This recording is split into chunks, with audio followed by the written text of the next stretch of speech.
श्री शिवाय नमस्तु भीम हर हर महादेव। स्वागत है आपका हमारे चैनल सनातन धर्म का संसार पर। दोस्तों, आप सभी लोग जानते हैं कि 3 जून 2024 को है जून महीने का पहला सोमवार। इसलिए दोस्तों, आप लोगों को इस दिन पंडित जी द्वारा बताया गया अपनी अभी की ही समर्पण कथा में गमले में शिवलिंग बनाने वाला उपाय जरूर करना चाहिए। और दोस्तों, बहुत सारे लोगों ने तो ये वाला उपाय करना भी शुरू कर दिया है, पर बहुत सारे लोगों को उपाय समझ नहीं आया है, जिस कारणवश वो अभी तक ये वाला उपाय नहीं कर पाए हैं। तो इस वीडियो में आप लोगों को हम 3 जून, जिस जून महीने का पहला सोमवार है, इस दिन आप लोगों को गमले में शिवलिंग बनाने वाला उपाय जरूर करना चाहिए, जो कि पंडित जी ने अपनी अभी की ही कथा में यहां पर बताया हुआ है।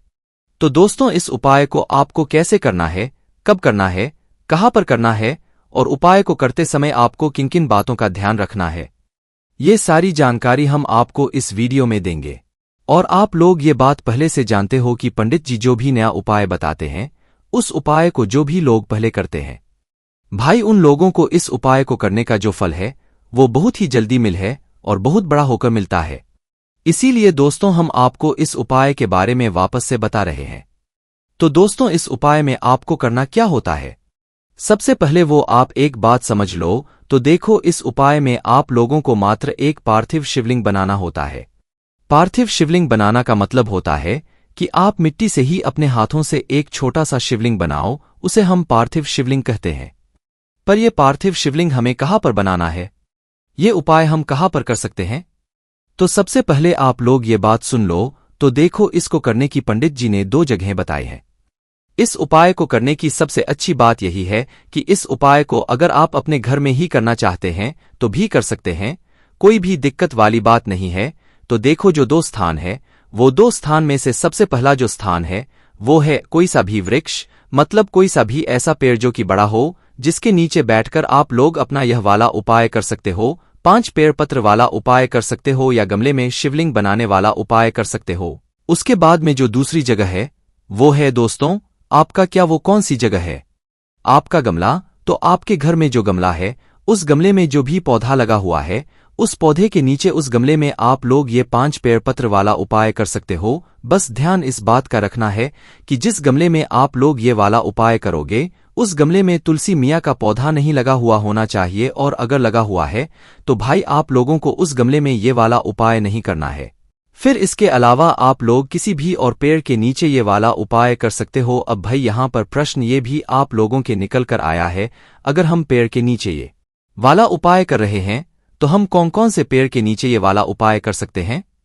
तो देखो, पंडित जी ने ऐसे पेड़ के नाम तो नहीं बताया है, पर हम आप लोगों को बता दें कि जो भी पूजनीय वृक्ष होते हैं, जैसे कि बेलपत्री का हो गया, पीपल का हो गया, या इसके अलावा शमी पत्र का हो गया, आम का हो गया, अमरूद का हो गया, जो भी वृक्ष है, इनके नीचे आप लोग अपना यह वाला उपाय कर सकते हो। क्योंकि पंडित जी ने ऐसा कुछ नहीं बोला है कि आप इसी पेड़ के नीचे ये वाला उपाय कर सकते हो। जो भी पेड़ हैं जो कि पूजनीय होते हैं, बड़े पेड़ होते हैं, उनके नीचे आप लोग अपना यह वाला उपाय कर सकते हो। उसके बाद में दोस्तों, जो हम पार्थिव शिवलिंग बनाएंगे, वो कितनी शिवलिंग बनाएंगे? तो देखो, यहां पर सिर्फ एक ही पार्थिव शिवलिंग बनाना है, आपको एक से ज्यादा नहीं बनाना है। उसके बाद में ये जो पार्थिव शिवलिंग की मिट्टी होगी, यह क्या हमें अलग से लेकर आना है, या जिस पेड़ के नीचे हम लोग ये वाला उपाय कर रहे हैं, या जिस गमले में हम लोग ये वाला उपाय कर रहे हैं, वहीं की मिट्टी से हमें ये वाला शिवलिंग बनाना है। तो देखो, जिस पेड़ के नीचे बैठकर आप लोग अपना ये वाला उपाय कर रहे हो, ये जिस गमले में आप लोग ये वाला उपाय कर रहे हो, वहीं की मिट्टी है, और उसी मिट्टी से एक छोटा सा पार्थिव शिवलिंग बनाना है। ऐसा नहीं है कि भाई आपको बड़ा सा पार्थिव शिवलिंग बनाना है। एक छोटा सा पार्थिव शिवलिंग वहीं के वहीं आपको थोड़ी सी मिट्टी को ऊपर उठाकर जो है क्या कर देना है, एक शिवलिंग का निर्माण कर देना है। आप उसमें जल की भी मतलब हेल्प ले सकते हो कि अगर आपको मतलब जल उसमें चाहिए पड़ेगा शिवलिंग बनाने के लिए, तो भाई आप जल भी ले सकते हो, उसमें कोई भी दिक्कत वाली बात नहीं है। और ये बात आप सभी लोग जानते हैं कि उपाय जो है वो सुबह के समय होगा। कब होगा? सुबह के समय होगा। थोड़ी बहुत भी हो जाती है, 10, 11, 12 बजे तक भी अगर उपाय कर लेते हो तो भी कोई दिक्कत वाली बात नहीं है, आपका उपाय काम जरूर करेगा। उसके बाद में दोस्तों, ये वाला उपाय करना किसको है? तो देखो, हम आपसे पहले ही बोल चुके हैं कि ये वाला उपाय विशेष रूप से घर की जो बड़ी माताएं बहनें होती हैं उनको करना है, और घर की सभी बड़ी माताओं बहनों को नहीं करना है। घर में से जो एक बड़ी माताबहन होगी उनमें से किसी भी एक बड़ी माताबहन को ये वाला उपाय कर लेना है। पुरुष को ये वाला उपाय कर भी सकते हैं और नहीं भी कर सकते हैं। उसका ये सबसे बड़ा कार्य ये है कि ये वाला उपाय आपके घर की दुहक और परेशानियों को दूर करेगा। आपके घर में जो भी आपकी परेशानियां चल रही होंगी उनको दूर करेगा और आपकी मनोकामनाओं को पूर्ण करेगा। तो हो सके तो भाई आप में से जो भी घर की जो बड़ी माताएं बहनें हो उनको ही मुख्य रूप से ये वाला उपाय करना है। पर अगर किसी कारणवश घर की माताएं बहनें उपाय ना कर पा रही हो, चाहे वो घर में उपस्थित ना हो, तो फिर उस स्थान पर फिर घर का कोई जो बड़ा पुरुष होगा वह ये वाला उपाय कर सकता है।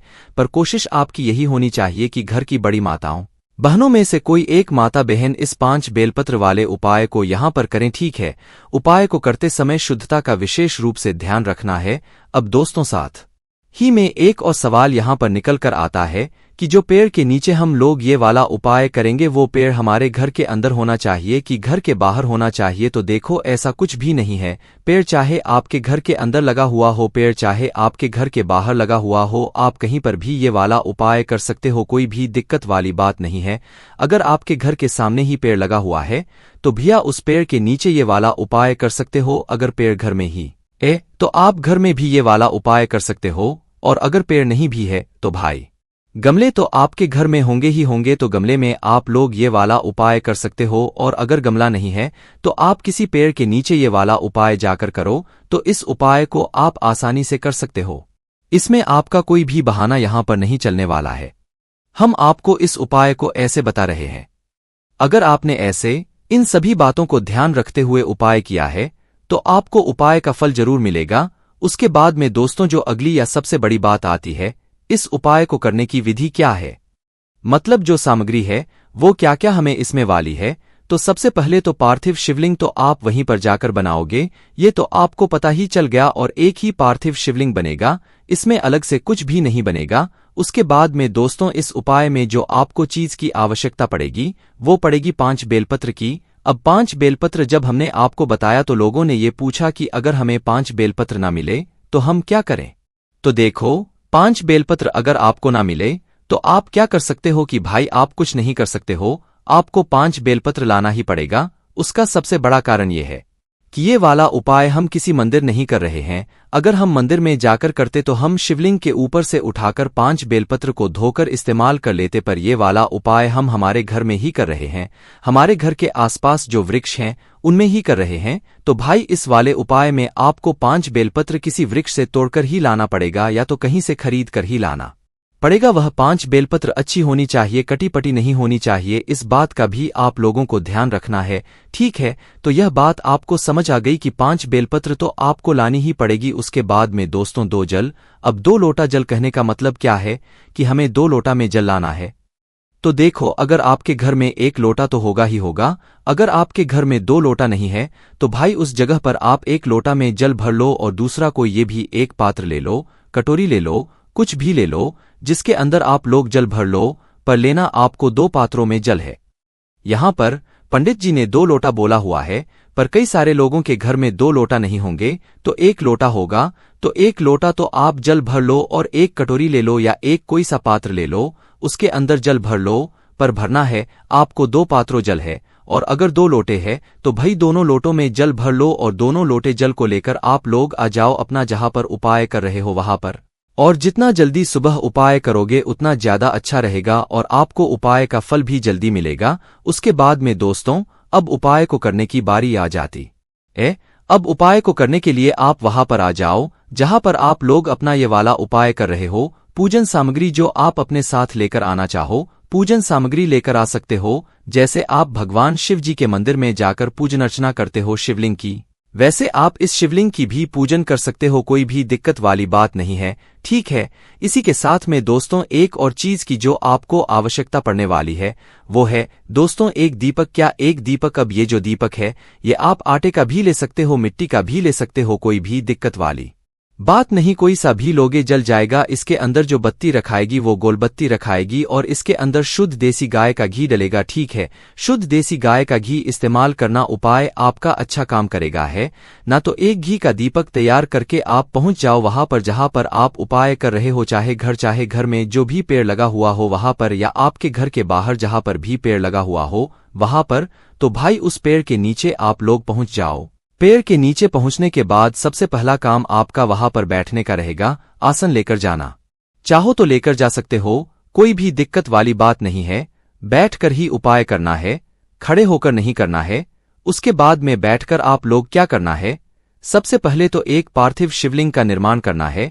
और शिवलिंग भी ऐसा नहीं कि बिल्कुल आप मंदिर जैसा शिवलिंग बनाओ, आपसे जैसा शिवलिंग बनता है ना वैसा आप मात्र एक पार्थिव शिवलिंग का मतलब ये होता है कि आपको मात्र शिवलिंग बनाना है, जो आपको अपनी हथेली से जो है थोड़ी सी मिट्टी को ऊपर की ओर उठाकर बस उस शिवलिंग को इस तरीके से तैयार कर देना है। बिल्कुल ऐसा जमाकर शिवलिंग ही बनाना है आपको, मात्र आसानी से जैसे आपसे शिवलिंग बनता है अपनी हथेली से वैसे आपको बना देना है और सीधे हाथ के जरिए से शिवलिंग बनाना है ना। शिवलिंग जैसे ही आपका बन जाता है उसके बाद में आपको क्या करना है दोस्तों, अपनी 5 बेलपत्रों को निकाल लेना है। क्या करना है, अपनी 5 बेलपत्र को निकाल लेना है। अब यहां पर आपको पहले जल नहीं चढ़ाना है। बहुत सारे लोग पूछ रहे थे कि भाई पहले हमें जल चढ़ाना है कि बेलपत्र चढ़ाना है। तो आपको पहले जल चढ़ाना है और दीपक भी पहले नहीं जलाना है, ना जलाकर रखना है। अब कब जलाना है वो हम आपको बताएंगे। तो पहले आप अपनी 5 बेलपत्र को निकाल लो। अब दोस्तों ये जो 5 बेलपत्र है ये एक एक करके उस पार्थिव शिवलिंग पर चढ़ेंगे और डंडी का मुख अपनी तरफ करके आपको चढ़ाते जाना है। और हर बेलपत्र को चढ़ाते समय एक आपको नाम बोलना है। कौन सा नाम बोलना है वो हम आपको बता देते हैं। देखो शिव जी की 5 पेटियां हैं। अब 5 पेटियां में से एक एक बेलपत्र चढ़ाते समय आपको एक एक बेटी का नाम बोलते जाना है। देखो हम आपको 5 का नाम बोलकर बता देते हैं, आप इसे लिख लो या नोट कर लो या याद कर लो। तो शिवजी की 5 पीढ़ियों का जो नाम है वो है जया, विषहरा, शामली, बारी, दाऊतली और देव। ये शिव जी की 5 पेटियों का नाम है। इन 5 पेटियों का नाम आपको एक एक करके एक एक बेलपत्र को चढ़ाते समय आपको बोलना है। जैसे शिवलिंग पर बेलपत्र चढ़ता है वैसे ही यहां पर भी बेलपत्र चढ़ेगा। तो एक एक बेलपत्र को चढ़ाते समय शिवजी की एक एक पेटी का आप लोग नाम लेते जाना। जैसे ही आप एक एक बेलपत्र को चढ़ाते हो शिवजी की बेटी का नाम लेते हो और आपकी 5 बेलपत्र चढ़ जाती है। उसके बाद में आपको क्या करना है, अब अपना वो है लोटा जल निकाल लेना है। 2 लोटा जो जल है या 2 पात्रों में जो जल लेकर आए हो उसे ले लेना है ना। अब 2 पात्रों का जल है वो आपको अपने दोनों हाथों में पकड़ लेना है। एक सीधे हाथ में पकड़ लेना है, एक उल्टे हाथ में पकड़ लेना है। चाहे किसी भी पात्र में आप जल लेकर आए हुए हो अपने दोनों हाथों में एक एक पकड़ लेना है। उसके बाद में आपको इसी 5 बेलपत्र के ऊपर पार्थिव शिवलिंग के ऊपर इन दोनों पात्रों को आमने सामने कर लेना है न, क्योंकि दोनों पात्रों का जल आपको एक साथ एक धारा से चढ़ाना है। इस ध्यान रखना। तो दोनों पात्रों को आमने सामने कर लो और आमने सामने कर कर अपने पात्रों से जल गिराना शुरू करो। धारा बनाकर जल गिराना शुरू करो। उन्हीं 5 बेलपत्र के ऊपर इसी पार्थिव शिवलिंग के ऊपर है ना। तो आप जल धारा गिराना शुरू करो और ऐसी ही धारा बनाकर पूरा जो जल है वो उस पार्थिव शिवलिंग पर इन 5 बेलपत्रों पर समर्पित कर दो। जैसे ही आपका जल समर्पित हो जाता है अब आपको अपना दीपक जो है उसे जलाना है। आप चाहो तो दीपक जब उपाय शुरू कर रहे हो ना तो उस समय भी जलाकर रख सकते हो, कोई भी दिक्कत वाली बात नहीं है। तो आप अपना वह दीपक और दीपक जलाकर फिर इस दीपक से आप चाहो तो उस पार्थिव शिवलिंग की आरती कर सकते हो। जो भी करना है ना वो आप सारी चीज कर सकते हो, कोई भी दिक्कत वाली बात नहीं है। ठीक है, इसके बाद में दोस्तों जैसे ही आपको वह दीपक जल जाता है उस दीपक को जलाकर वहां पर मतलब आपको शिवलिंग की आरती उतार कर वहां पर रख देना है। और रखकर आपको क्या करना है, भगवान से वहां पर प्रार्थना करना है। ठीक है, प्रार्थना करना है, उनसे विनती करना है। आपकी जो भी मनोकामना हो या जो भी दुख और परेशानी हो जिसके लिए आप लोग अपना यह वाला उपाय कर रहे हो, अपनी वह और परेशानी बोलना है। अपनी किसी एक ही काम के लिए ये वाला उपाय करना, बस इस बात का ध्यान रखना। एक साथ आप 10 मनोकामना मत बोल देना, एक साथ आप 10 दुख और परेशानी मत बोल देना। ठीक है, तो अपनी किसी एक ही दुख और परेशानी के लिए मतलब आप उपाय करना। अपनी जो भी मनोकामना या दुख और परेशानी वो जो है मतलब दीपक जलाने के बाद भगवान से विनती करके हाथ जोड़कर बोल देना और वहीं पर भगवान को धोख जरूर दे देना, मतलब उनके सामने सर जरूर झुका देना। ठीक है, अब उसके बाद में आपको क्या करना है दोस्तों कि ये जो 5 बेलपत्र है, ये 5 बेलपत्रों को आपको छोड़ नहीं आना है। ये 5 बेलपत्र को उस पार्थिव शिवलिंग के ऊपर से आपको उठाना है और उठाकर इन्हें आपको अपने घर पर लेकर आना है।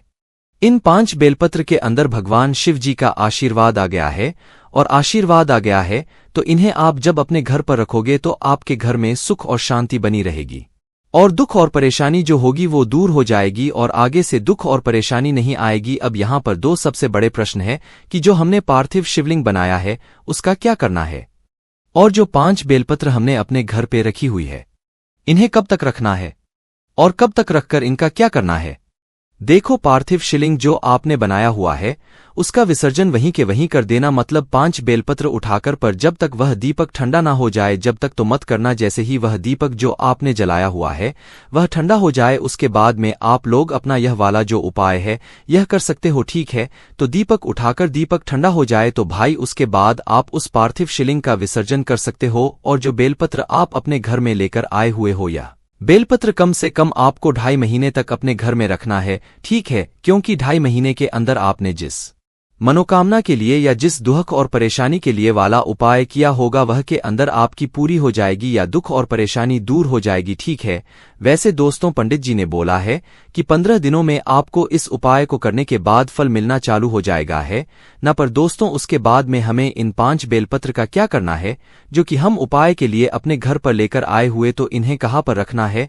तो देखो, जब उपाय को करके अपने घर पर इन 5 बेल पत्रों को लाओ तो किसी भी शुद्ध स्थान पर रख देना है, अपने भगवान जी वाले स्थान पर रख देना है। किसी भी अच्छी जगह पर आप इन 5 बेलपत्रों को रखना, किसी भी एक पात्र में रख सकते हो, कपड़े में बांधने की आपको जरूरत नहीं है। ठीक है, और जैसे ही 2.5 महीना है तो भाई आपको इन 5 बेलपत्र का विसर्जन कर देना है। विसर्जन कैसे करोगे? किसी भी बहते हुए जल में आप जाकर इन 5 बेलपत्र का विसर्जन कर सकते हो, क्योंकि ज्यादा दिन के बाद आपने आप ये बेलपत्र सूख जाएंगे, तो इसके बाद आप इनका विसर्जन कर देना, कोई भी दिक्कत वाली बात नहीं है। यहां पर ये वाला उपाय पूरा हो जाता है। अब दोस्तों इस उपाय को आप खुद कहो कि हमने आपको कैसे समझाया है। इस उपाय को ऐसे समझाया कि आपके मन में कोई सवाल आने ही नहीं वाला, अगर आपने पूरी वीडियो को अच्छे से देखा हुआ है। बाकी दोस्तों इस उपाय को करने में अगर आपको कोई भी दिक्कत समस्या आती है तो कमेंट करके पूछ सकते हैं। श्री शिवाय नमस्तु भीम, हर हर महादेव।